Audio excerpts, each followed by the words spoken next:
اشفاق صاحب کا شمار ان لوگوں میں ہوتا ہے جن کے پاس آرٹ آف پریزنٹیشن بہت اعلیٰ تھا.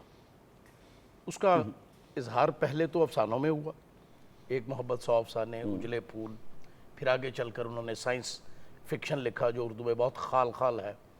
انہوں نے بعض حالات حاضرہ پر ایسے افسانے لکھے جن کو جو بہت بڑا رسک تھا جب وہ لکھ رہے تھے, اور انہوں نے بڑے سلیقے سے لکھا, اس طرح لکھا کہ انہوں نے اپنی بات بھی کہہ دی اور کوئی اس پر انگلی بھی نہیں رکھ سکتا تھا. تو یہ تو ان کا فن تھا, اور فنی اعتبار سے میں سمجھتا ہوں جن افسانہ نگاروں کو اردو میں نے پڑھا ہے, جن کے پاس بات کرنے کا بہت اعلیٰ سلیقہ تھا, ان میں ایک اشفاق صاحب تھے. ہوا یہ کہ جب وہ افسانے سے ڈرامے کی طرف گئے تو ڈرامہ چونکہ اس کی ریچ زیادہ تھی. پہلے انہوں نے ریڈیو کے لیے لکھا, پھر جب پی ٹی وی شروع ہوا تو پی ٹی وی پر لکھا, پھر انہوں نے اپنے افسانوں کو بھی ڈراماٹائز کیا. تو چونکہ اس کی ریچ زیادہ تھی تو پھر وہ زیادہ ان کی توجہ رہی ڈرامے کی طرف. تو میں تو یہ سمجھتا ہوں کہ اگر وہ ڈرامے کی طرف کم توجہ کرتے اور اپنی زیادہ توجہ افسانے کی طرف رکھتے تو شاید ہم ان کا شمار اردو کے بڑے افسانہ نگاروں میں کرتے. ڈرامے نے اشفاق صاحب کا جو افسانہ نگار ہے اس کو زد پہنچائی ہے. پھر ایک چیز اور دیکھیں, اشفاق صاحب نے اپنی زندگی کے آخری سالوں میں ایک اور بڑا تخلیقی تجربہ کیا. عام طور پر یہ کہا جاتا ہے کہ افسانہ بہت سے لوگ لکھ لیتے ہیں, لیکن ناول لکھنا کسی کا کام ہے, کیونکہ افسانے میں کہا جاتا ہے کہ آپ ایک دن کی زندگی, ایک آدمی کی زندگی کو بیان کرتے ہیں, اور ناول جو ہے وہ فن ہے زندگی کو اس کی کلیت میں گرفت میں لینے کا. صحیح. کھیل تماشا اور بہت عمدہ افسانہ ہے, اور ایک ناول ان کا ہے. اور ایک سطح پر مجھے لگتا ہے کہ وہی گڈریا کے داؤجی جو ہیں وہ یہاں ماسٹر بالی کے کردار میں ظاہر ہوتے ہیں, بالکل ایک الٹ منظرنامے میں, کہ وہاں داؤجی جو ہے وہ ہندو خاندان میں پیدا ہوتے ہیں, یہاں اقبال جو ہیں وہ مسلمان گھرانے میں پیدا ہوتے ہیں, لیکن ان کا لگاؤ میوزک کے ساتھ ہے. تو جب پارٹیشن میں ان کی سارا خاندان ہجرت کر کے پاکستان آ جاتا ہے تو وہ پیچھے ہی رہ جاتے ہیں. وہ کہ مجھے نہیں جانا, میں تو اپنا میوزک کرتا ہوں, صبح کو اٹھ کے کلارنٹ بجاتا ہوں اور اس میں مگن ہوں. اب ہوتا یہ ہے کہ چونکہ پریشر, سوشل پریشرز ہے, تو وہ جو وہاں جس گاؤں میں وہ آباد ہیں ان کے سکھ کہتے ہیں کہ اگر تم یہاں رہنا چاہتے ہو تو ہمارا دھرم قبول کرو. وہ کہتے ہیں مجھے اس سے فرق نہیں پڑتا, تم مجھے ماسٹر اقبال کہہ لو, اقبال سنگھ کہہ لو, میرے لیے یہ بے معنی بات ہے. اور وہ وہاں رہ جاتا ہے. پھر وہ پاکستان آتا ہے کردار, اور بہت طاقتور کردار ہے اردو افسانے کا, ناول کا. اگرچہ آخر تک آتے آتے وہ تھوڑا سا اس طرح ڈھیلا پڑ جاتا ہے کہ وہ ایک اور زندگی میں ٹرن لیتا ہے, اس کا کوئی کہہ لے کہ لاجیکل جو ایک ریزن فن میں موجود ہوتا ہے وہ ہمیں کم دکھائی دیتا ہے. لیکن اس کے باوجود جو انہوں نے ناول لکھا ہے وہ یاد رہنے والا ناول ہے. تو بنیادی طور پر آپ اس طرح دیکھیے کہ اشفاق صاحب, ایک لفظ انگلش میں ہے, اردو میں وہ کم استعمال ہوتا ہے, فکشن. فکشن کا فن بنیاد کرتا ہے قصے پر. اب یہ قصہ ناول میں بھی ہو سکتا ہے, افسانے میں بھی ہو سکتا ہے, اور ڈرامے میں بھی ہو سکتا ہے. تو بنیادی طور پر اشفاق صاحب فکشن نگار ہیں, اور تینوں جگہ انہوں نے اپنے نقش, اپنے فن سے, اپنی کریٹیو ابیلٹی سے اپنے نقش جمائے ہیں. آپ دونوں کی گفتگو سے جو میرے سامنے تصویر سی ابھر رہی ہے وہ یہ ہے کہ شاید اشفاق صاحب نہ ڈرامہ نگار تھے, نہ وہ افسانہ نگار تھے, نہ وہ ادیب تھے. بنیادی طور پہ وہ مبلغ تھے, اور اپنی بات کو بیان کرنے کو وہ مختلف ژانرز استعمال کرتے رہے. اور اس کے لیے انہوں نے یہ فکر نہیں کی کہ فلم بنا لیتے ہیں, ٹی وی کے کامپیر بن جاتے ہیں, تلقین شاہ بن گئے. بیسیکلی تلقین شاہ ان کے اندر کا جو ہے, از اٹ سو, کیا یہی بات ہے؟ میرا خیال ہے آپ نے بہت درست نشاندہی کی ہے. دیکھیے دو طرح کے لکھنے والے ہوتے ہیں. ایک یہ سمجھتے ہیں کہ وہ جو لکھ رہے ہیں اس کے اندر کوئی کانشیس آئیڈیالوجی نہیں آنی چاہیے, کوئی بہت فکر جڑی ہوئی ان کے اندر نہیں آنی چاہیے. دوسرے وہ ہوتے ہیں جو کہتے ہیں کہ نہیں, ہمارا ایک فکری تناظر ہے, اس پورے تناظر کو ہم نے کانشیسلی اپنے ادب میں لانا ہے. اچھا, یہاں فرق نظر آتا ہے. اگر آپ کانشیسلی اپنا فکری تناظر لا رہے ہیں تو جو چھوٹا تخلیق کار ہے اس کا ادب بہت چھوٹا رہ جائے گا, کیونکہ وہ نظریے کی, فکر کی نظر ہو جائے گا. جو بڑا لکھنے والا ہے وہ اپنی تخلیقی قوت سے اس اپنی فکر کو فن پارہ بنا دیتا ہے. صحیح. تو آپ کی بالکل درست ہے کہ ان کا بنیادی کردار جو ان کے ہاں میں نظر آتا ہے وہ تلقین شاہ کا ہے. ایک ایسا فرد جو معاشرے کو ایک خاص سطح پہ دیکھنا چاہتا ہے, جو بعض معاشرتی رویوں کو پسند کرتا ہے, بعض معاشرتی رویوں کو وہ پسند نہیں کرتا. لیکن وہ اشفاق صاحب کرتے کیا ہیں, وہ اس پر زیادہ طنز اور چوٹ کرنے کی بجائے جو انہیں پسند نہیں ہے, جو انہیں پسند ہے اس کو زیادہ ابھارتے ہیں. یعنی پازیٹیوٹی جو ہے وہ ان کے ہاں میں زیادہ نظر آتی ہے. آپ کی بات پہ پھول رکھتے ہوئے میں عرض کروں, یہ جو چوکٹھا تھا یا ایک تکون تھی شہاب صاحب کی, مفتی صاحب کی اور بابا جی اشفاق صاحب کی, یہ بڑی عجیب و غریب تکون تھی, عجیب و غریب تکون تھی. اور یہ چکور ہوتے ہوتے رہ گئی تکون. بانو قدسیہ, ماجی بانو قدسیہ کی موجودگی نے اس کو چکور بنانا چاہا.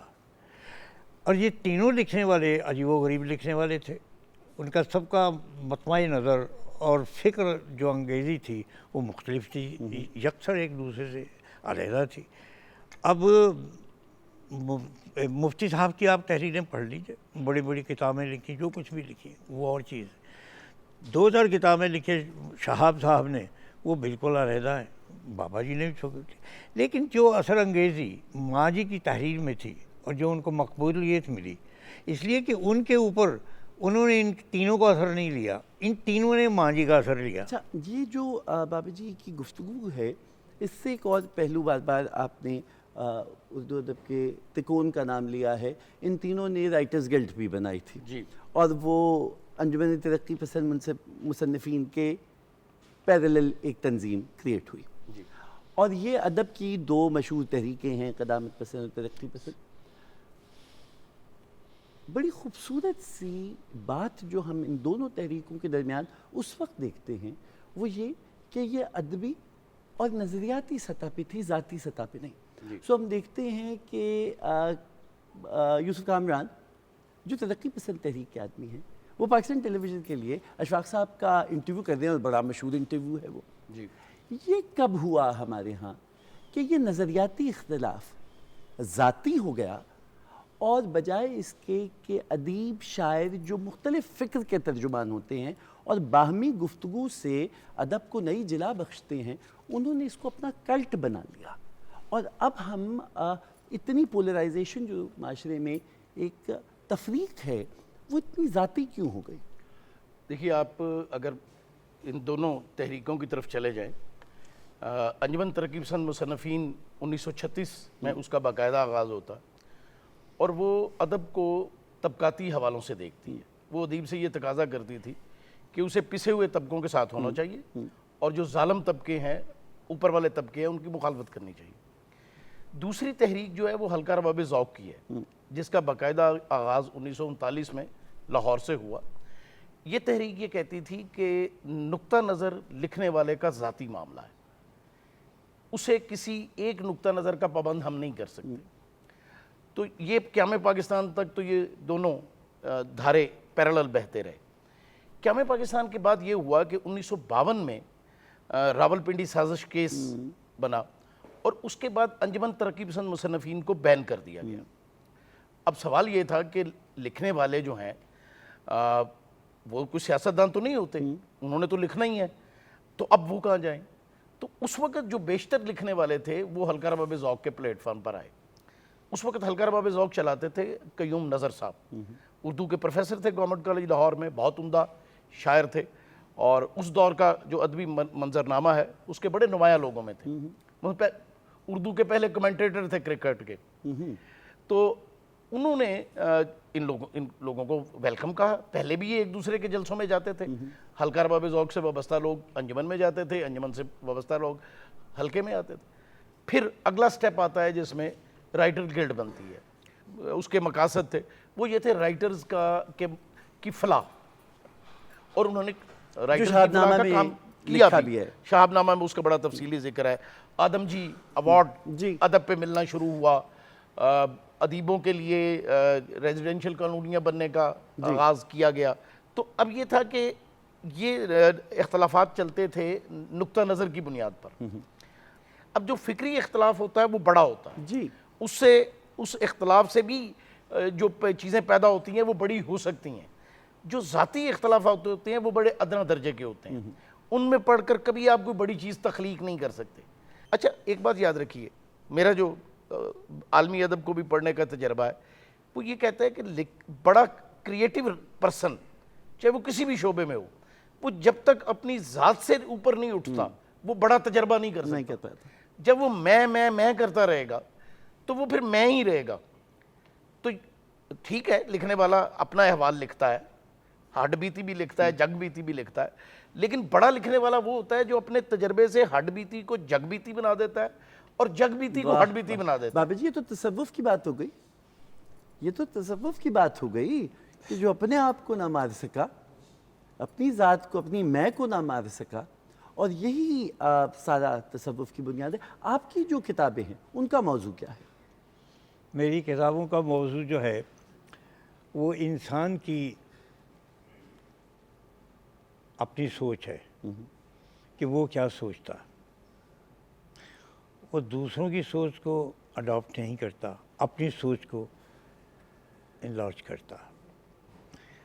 میں لفظ میں نے استعمال کیا، ڈاکٹر صاحب نے استعمال فرمایا، تو میں ایسے ہی میں کرتا رہتا ہوں. تو میری کتابیں جو تھی دراصل میں ادیب نہیں تھا، شاعر نہیں تھا، میں تو پڑھا لکھا بھی نہیں ہوں. تو یہ ان لوگوں کی کرم نوازی تھی کہ انہوں نے مجھے تھوڑا سا کہا کہ پک کیا مجھے تھوڑا سا کہ آپ لکھیں، تو لکھا. اب اتفاق یہ ہوا کہ جیسے بانو قدسیہ مانجھی سے زیادہ اشفاق سے مشہور ہو گئے، حتیٰ کہ شہاب صاحب ان سے زیادہ مختصر لکھا، تھوڑا لکھا، لیکن وہ نیچے رہے. دو چار لکھا، ختم کرنی باتیں. اشفاق صاحب نے بہت لکھا، ڈرامے بھی لکھے، یہ بھی لکھے، فیچر بھی، فلمیں، سب کچھ کیا. مختلف جیسے فرمایا ڈاکٹر صاحب نے، مختلف تجربے کیے انہوں نے. میرے موضوعات نہیں ہیں، اور میں بالکل ایک ہٹ کے میں نے لکھا ہے. جو میری 4 5 6 کتابیں ہیں، تو ان کو لکھنے کا میں نہیں سمجھتا کہ میرا کوئی خاص کوئی موضوع ہے. نہ میں نے مذہب پہ لکھا، نہ میں نے اس چیز پہ لکھا. میں نے صرف اس لیے لکھا، بتایا لکھ کے کہ بھائی لکھا جاتا ہے اس لیے کہ آپ اس سے لطف اندوز بھی ہوں، اس سے آپ کی معلومات میں اضافہ بھی ہو، اس میں آپ سمجھیں کہ روحانیت کیا ہے، رومانیت کیا ہے، جنس کیا ہے، انسانیت کیا ہے. تو ان ساری چیزوں کے اب چونکہ میں زیادہ تر سفر میں رہتا ہوں، مجھے بہت سفر ہی میرے ہوتے ہیں. تو مجھے یہ بتائیے کہ پھر پیا کا رنگ کالا کیسے ہو گیا؟ یہ بھی اشفاق صاحب کی مہربانی ہے کہ وہ رنگ ہو گیا کالا جیسے بھی ہوا، لیکن اس رنگ سے مجھے سکون بڑا ملا.